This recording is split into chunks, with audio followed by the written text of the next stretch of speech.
Aujourd'hui, on va parler d'un exo de base mais ultra efficace, les pompes.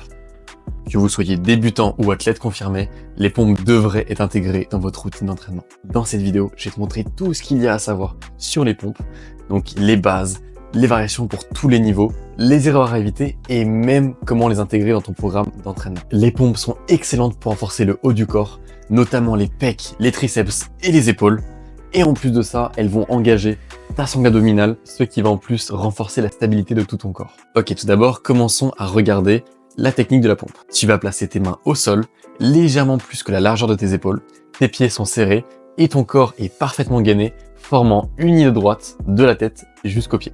À partir de là, commence à descendre en gardant les coudes le long de ton corps. Contrôle la descente jusqu'à ce que tes pecs touchent le sol. Et à partir de là, tu vas remonter de manière explosive, mais tout en gardant tout ton corps gainé. Tes hanches ne doivent pas tomber et ton dos ne doit pas se creuser. Enfin, n'oublie pas de respirer.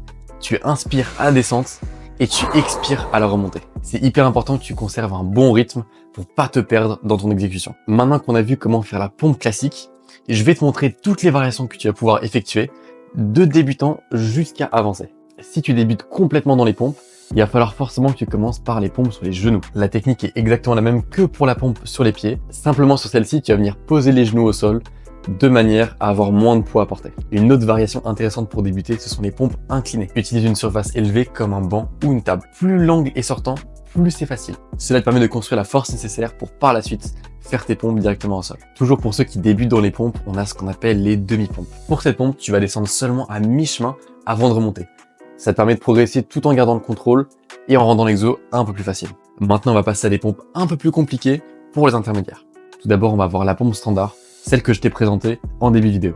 Ensuite, on va voir une pompe un peu similaire qu'on appelle la pompe militaire.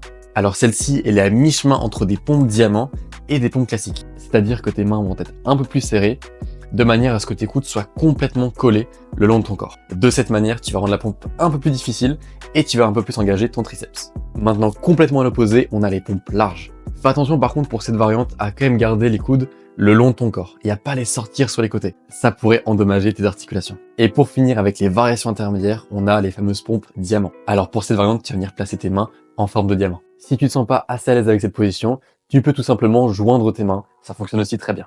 Passons maintenant aux variations avancées. On va commencer cette petite liste avec les pompes explosives. L'objectif ici va être de réaliser une pompe classique, sauf que vous allez rendre la remontée tellement explosive que vous allez décoller vos mains. Une variation possible de ces pompes sont les pompes plaquées.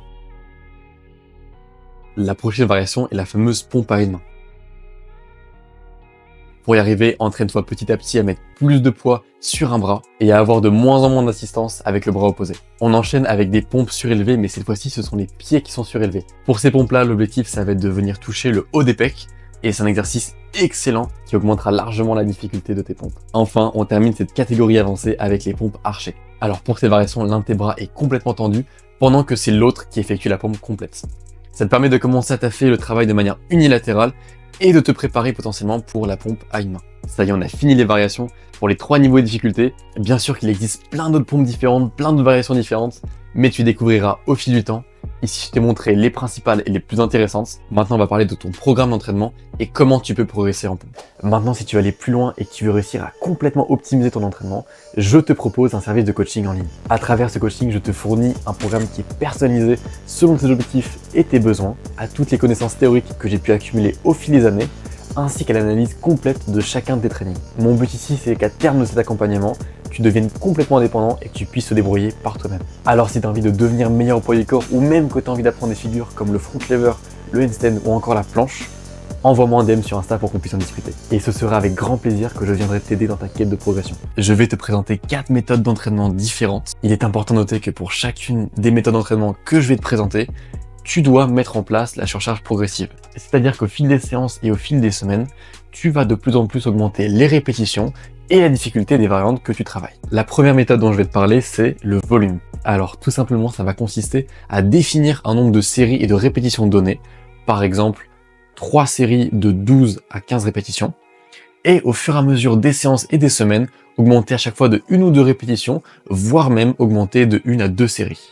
L'avantage de cette méthode et donc des séances qui la composent, ça va être que tu vas pouvoir mettre plein de variantes différentes et donc que dans une même séance, tu pourras taffer plus facilement plusieurs variations. La seconde méthode est elle aussi très connue, c'est le EMOM. Alors cette méthode va consister à réaliser un nombre de répétitions donné chaque minute. Et la quantité de temps qu'il vous reste après avoir effectué ces dites répétitions durant votre minute sera votre temps de repos avant la prochaine minute. Par exemple, si vous décidez de faire 10 pompes chaque minute et que vous mettez environ 20 secondes à faire vos 10 pompes, il vous restera 40 secondes de repos avant de recommencer la même chose à la prochaine minute. Et c'est souvent une méthode qui se réalise environ sur 10 voire 20 minutes. La troisième méthode maintenant, c'est le AMRAP, qui est l'acronyme de As Many Reps As Possible. L'objectif ici va être de réaliser un nombre maximum de répétitions en un temps donné. Par exemple, le maximum de pompes que vous pouvez réaliser en 5 minutes. Cette méthode permet de vous pousser dans vos retranchements et dans vos limites physiques, mais attention quand même parce qu'elle peut être assez intense pour le corps. Enfin, la dernière méthode est la pyramide. C'est une méthode qui consiste à augmenter progressivement les répétitions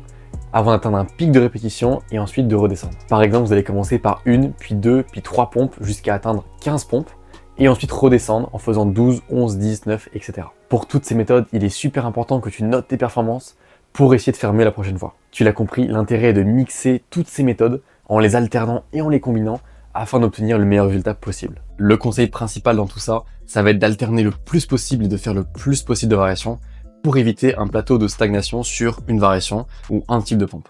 Alors sache que pour progresser, tu n'as pas besoin de faire des pompes tous les jours. 3 séances par semaine suffisent largement à déjà te créer un vrai gain musculaire et un vrai gain de performance. Maintenant, si tu veux en faire plus, c'est libre à toi, mais il est hyper important que tu écoutes ton corps et à la moindre douleur ou au moindre signe de trop grosse fatigue, que tu réduises l'intensité. Voilà, tu as toutes les infos pour pouvoir débuter correctement les pompes. N'hésite pas à me dire si tu as d'autres questions et courage parce que je sais qu'au début c'est compliqué, qu'on a du mal à faire quelques pompes, mais tu vas voir, ça va très vite progresser si tu suis les conseils. Si tu as apprécié cette vidéo, n'hésite pas à liker et à t'abonner. N'hésite pas à me dire aussi en commentaire quelle est ta variation préférée. Et sur ce, je te retrouve très vite pour une prochaine vidéo.